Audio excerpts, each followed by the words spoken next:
کراچی کے علاقے پی آئی be colony میں گھر کی تیسری منزل پر گیس لیکیج دھماکے سے گھر کی دیوار ٹوٹ گئی، جس کے نتیجے میں خواتین سمیت 3 افراد زخمی ہو گئے ہیں۔ گھر کی دیوار ٹوٹنے کے باعث ملبہ گرنے سے کچھ بچے بھی معمولی زخمی ہوئے ہیں۔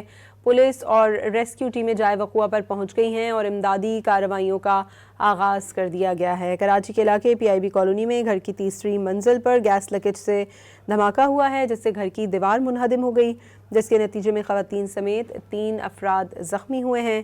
گھر کی دیوار ٹوٹنے کے باعث ملبہ گرنے سے کچھ بچے معمولی زخمی ہوئے ہیں۔ کراچی کے علاقے پی آئی بی کالونی میں گھر کی تیسری منزل پر گیس لیکیج دھماکے سے گھر کی دیوار ٹوٹ گئی، جس کے نتیجے میں خواتین سمیت 3 افراد زخمی ہو گئے ہیں۔ گھر کی دیوار ٹوٹنے کے باعث ملبہ گرنے سے کچھ بچے بھی معمولی زخمی ہوئے ہیں۔ پولیس اور ریسکیو ٹیمیں جائے وقوع پر پہنچ گئی ہیں اور امدادی کارروائیوں کا آغاز کر دیا گیا ہے۔ کراچی کے علاقے پی آئی بی کالونی میں گھر کی تیسری منزل پر گیس لیکیج سے دھماکہ ہوا ہے، جس سے گھر کی دیوار منہدم ہو گئی، جس کے نتیجے میں خواتین سمیت 3 افراد زخمی ہوئے ہیں۔ گھر کی دیوار ٹوٹنے کے باعث ملبہ گرنے سے کچھ بچے معمولی زخمی ہوئے ہیں۔